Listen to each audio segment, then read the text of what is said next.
Men. In all you're getting, if you ignore men, don't pursue contracts and ignore men. You are making a mistake. Because the person approving the contract is a man. What you need to pray for is say, Lord, give me wisdom. Give me favor. Favor enough to make anyone, including Cyrus, to want me. How many of you know that wealthy people also have a need? And everybody's need is his point of contact.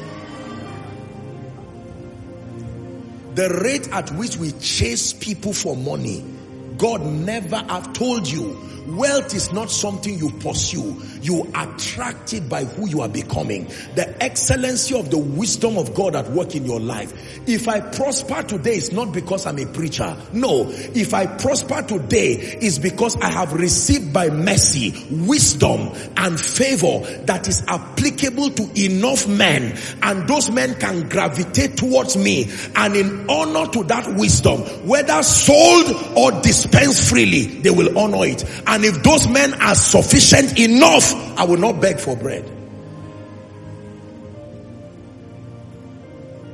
Are we together? Listen to what I'm telling you.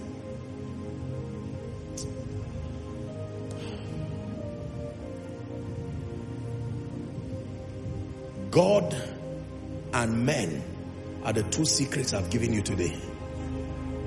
God and men. Not just products and services. Respect whoever taught you what they taught you, but ask the person whether he's rich first.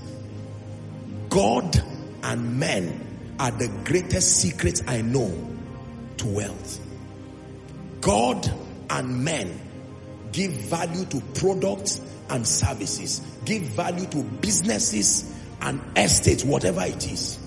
God and men are the secrets. If I was solving all my discussion as a mathematical problem, at the end of all of that, I will remove all the variables. And the only two that will be left is God and man. The heaven of heavens belong to the Lord, but the earth has he given to the children of men. Every other variable is almost inconsequential. If God says no and men say no, carry your products places, you will still be poor. But if God says yes, he will put something in you that will force men to say yes. The greatest secret I know, the greatest secret to wealth are strategic relationships. But it does not come by chasing people. We used to call it those days friend for food. People who just look for a rich person and inconvenience them. It doesn't work that way. You attract strategic people by displaying the excellency of the wisdom of God. Are we together? And that includes those, you know, we say it a lot in church that the wealth of the wicked is laid for the righteous. It will not happen just by you folding your arms. God will give you wisdom. Wisdom that dumbfounds principalities and powers. Wisdom that is needed even in the Babylonian camp. They will search for men with that kind of wisdom and not find it. And they will come to you to entreat your favor. And when they come to you, like Naaman, they will not come empty. If Elisha was hungry, he would have collected the gift from Naaman. Elisha said, no, you go. Look at what Elisha told the woman in Shunem. He said, what should I do? Should I talk to the king for you? I can talk to the king. King, attend to a woman here. And if you say, prophet, I ignore you, you will see what the wisdom of God can do. She will also hear by this time tomorrow. And that king will leave that place quietly. Are we together? This explains the wealth of many in the kingdom. I'm saying it again. If your wealth is by crook, by bribery and corruption, it will not fit this equation. But if it is with the dignity of kingdom integrity, don't tell me it did not start with God. Wealth does not start with ideas. Kingdom wealth does not start with ideas. Business people, I respect all that you have learned, but I submit to you by the authority of scripture.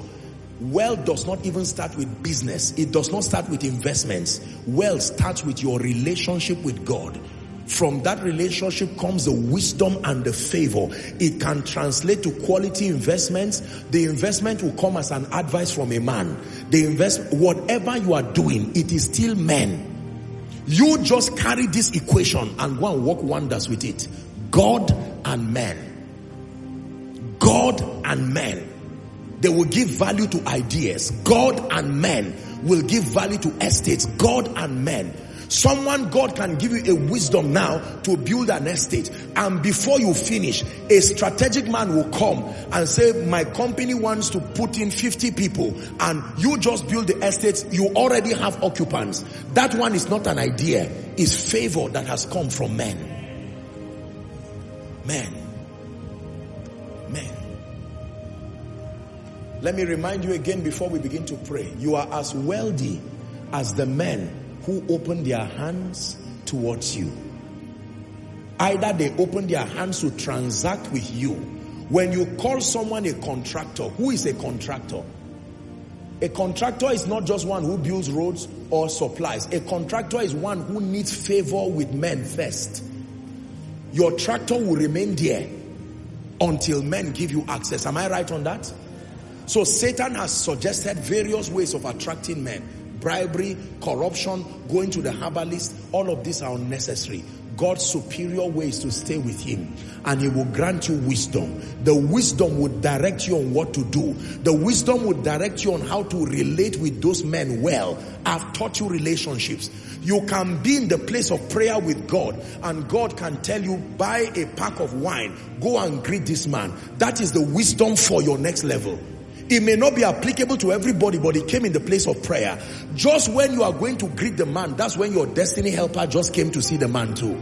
And they'll say, this is the man that I told you. This man can build. And the man will look at you and say, I don't know what is.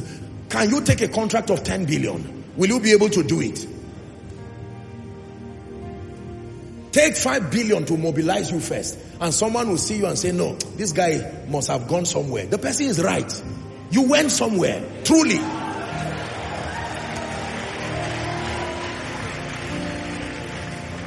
Listen, let me challenge all business people and contractors here. Trust me, if you are part of this vision, I'm showing you how to be wealthy. Leave all those contract papers in 1 minute and take a day or two.